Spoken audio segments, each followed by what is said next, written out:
Hello बच्चों, कैसे हैं आप सब। उम्मीद कर रहे होंगे जहां भी होंगे स्वस्थ होंगे, मस्त होंगे। थंबनेल देखकर आप समझ गए होंगे हम किस टॉपिक्स की बात करने वाले हैं। ठीक है ना। हमने आपको बता दिया था लघु बीजाणु जनन। आज क्या बताने वाले हैं इस वीडियो में, गुरु बीजाणु जनन, यानी उसमें मेल पार्ट के विषय में बताया था फ्लावर में कि कैसे उसमें परागकण बनता है। आज बताएंगे कि कैसे क्या कहते हैं गुरु बीजाणु बनती है, फिर गुरु बीजाणु से कैसे अंडकोश का डेवलप होती है। चलिए बिना देर किए आप हेडिंग क्या बनाएंगे, गुरु बीजाणु जनन मेगा स्पोरोजेनेसिस। ठीक है ना। आप पहले पूरा ध्यान से देखिएगा, उसके बाद कैसे कैसे लिखना मैं बता रहा हूँ। ठीक है ना। तो चलिए ध्यान देंगे। अब इसके लिए आपको देखना होगा बीजांड, देखे ओवरी होती है, अंडाशय, अंडाशय के अंदर ओव्यूल्स होता है, यानी क्या कहते हैं बीजांड होती है। बीजांड के अंदर होता है भ्रूण कोश, इम्ब्रियो सैक। तो मान लेते हैं यह हो गई क्या, इम्ब्रियो सैक। ठीक है ना। यह क्या हो गई, इम्ब्रियो सैक। इम्ब्रियो सैक के अंदर यह पाई गई क्या, megaspore mother cell. Megaspore mother cell. चलिए इसको लिख दे रहे हैं, megaspore mother cell, mother cell. ठीक ना। और यह मेगा स्पोर मदर सेल होती है द्विगुणित, यानी 2n होती है। अब इसका नाम क्या होगा, यह होती है इम्ब्रियो सैक। कौन सी sac, embryo sac. Embryo sac भ्रूण कोश के नाम से जानी जाती है। अब सुनिएगा, मेगा स्पोर मदर सेल में पहले क्या होगा, मियोसिस फर्स्ट होता है। क्या होता है, मियोसिस फर्स्ट। इसके बाद मियोसिस फर्स्ट जैसे होता है प्रथम अर्धसूत्री विभाजन, तो प्रथम अर्धसूत्री विभाजन के बाद एक से कितनी बनेंगी, 2 बनती है। एक से कितनी सेल्स का निर्माण हो जाएगा, 2 का। चलिए ठीक है। अब मियोसिस मतलब अर्धसूत्री विभाजन 2 स्टेप में होता है, एक मियोसिस फर्स्ट होता है, एक क्या, मियोसिस सेकेंड। तो अब इसके बाद आप क्या दिखाएंगे, मियोसिस सेकेंड। चलिए हम दिखा दे रहे हैं कि कौन सी होगी, मियोसिस क्या हो जाएगी, सेकेंड होगी। जब मियोसिस सेकेंड होगी तो एक से कितनी कोश, यहाँ अभी 2 बनी थी, तो 2 से टोटल कितनी हो जाएंगी, 4 हो जाएंगी। अगर फाइनली देखा जाए तो एक में मियोसिस डिवीजन होता है तो कितने बनते हैं, 4 बनते हैं। कितने बनते हैं, 4।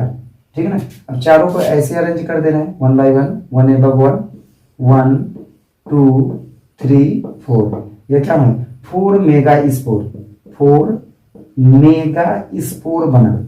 ठीक है ना। अभी ये कंप्लीट नहीं हुआ, 4 मेगा स्पोर बना। अब इसमें से 4 में से ध्यान दीजिएगा, इस 4 से फिर क्या कहेंगे, 3 मेगा स्पोर डी जनरेट हो जाएगी। ये ध्यान देना होगा, यही स्टेप आपको ध्यान देनी होगी, यही से बच्चे मिस्टेक करते हैं। क्या करेंगे कि 3 mega spore, 3 mega spore D generated, यानी 3 मेगा स्पोर गुरु बीजाणु क्या होती है, नष्ट हो जाती है।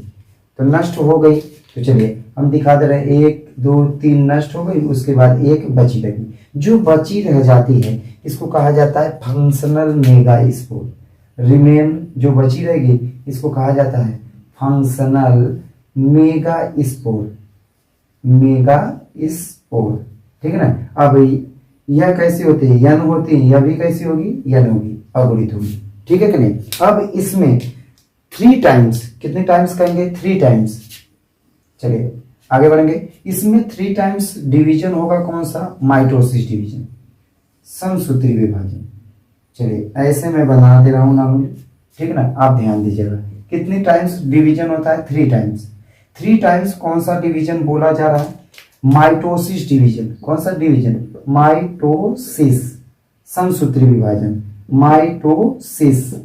यहां भी क्या लिख रहे हैं, माइटोसिस डिवीजन, माइटोसिस डिवीजन होगा। अब देखिएगा यहां कितना बचा था, एक में जब समसूत्री विभाजन होता है, एक से कितनी बनती है, 2 बनती है। फिर 2 में जब माइटोसिस डिवीजन होगा तो कितनी बनेगी, 4 बनेंगी। 2 से हुआ तो 2 से कितनी बनेगी, 4। फिर 4 से कितनी बनेगी, 8 बनती है। 1 2 3 4 5 6 7 8। अब यही जो 8 होते हैं, इसी 8 को कहा जाएगा 8 मेगा स्पोर, यानी 8 गुरु बीजाणु का क्या होता है, निर्माण होता है। अब यह फिगर किसका बना रहे हैं, यह टोटल फिगर किसका है, फिगर यानी चित्र किसका बना है, मेगा स्पोरोजेनेसिस, मेगा स्पोरोजेनेसिस ना, यानी कहा क्या जाएगा गुरु बीजाणु जनन, गुरु बीजाणु जनन, बीजाणु जनन। ठीक है ना, अभी इसको अच्छे से ऐसे समझ लेंगे। उसके बाद अब इसके बाद से क्या करेंगे, अब लिखना प्रारंभ करेंगे। मैं बता रहा हूँ कैसे कैसे लिखेंगे, सेंटेंस बोल रहे हैं।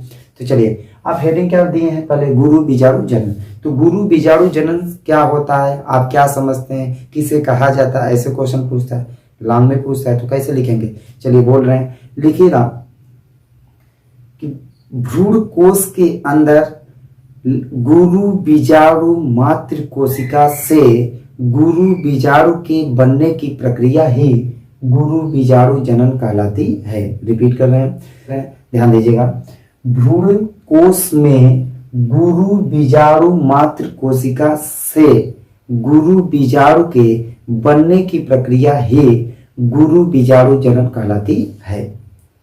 ठीक, इसके बाद स्टार दे देंगे लाइन, नई लाइन से लिखेंगे। सर्वप्रथम भ्रूण कोश में उपस्थित गुरु बीजाणु मातृ कोशिका, गुरु बीजाणु मातृ कोशिका में अर्धसूत्री विभाजन होता है, जिससे 4 गुरु बीजाणु बनते हैं, जिसमें से 3 गुरु बीजाणु नष्ट हो जाते हैं। शेष बचे एक गुरु बीजाणु को कार्यात्मक या क्रियात्मक गुरु बीजाणु कहा जाता है।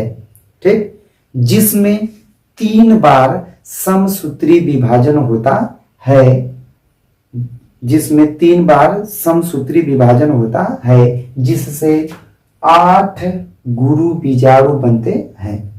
यह टोटल प्रक्रिया क्या होगी, समाप्त हो जाएगी। अगर लॉन्ग में पूछता है, फिर उसके बाद क्या करेंगे, इस पूरे फिगर को क्या करेंगे, आप बनाएंगे। ठीक है ना, तो जैसे जैसे कहें, पहले आप इसकी डिफिनीशन, फिर यह पूरी प्रोसेस की हिंदी, उसके बाद यह फिगर क्या करेंगे, बनाएंगे। इतने हेडिंगों में आपका क्या होगा, कंप्लीट होगा गुरु बीजाणु जनन।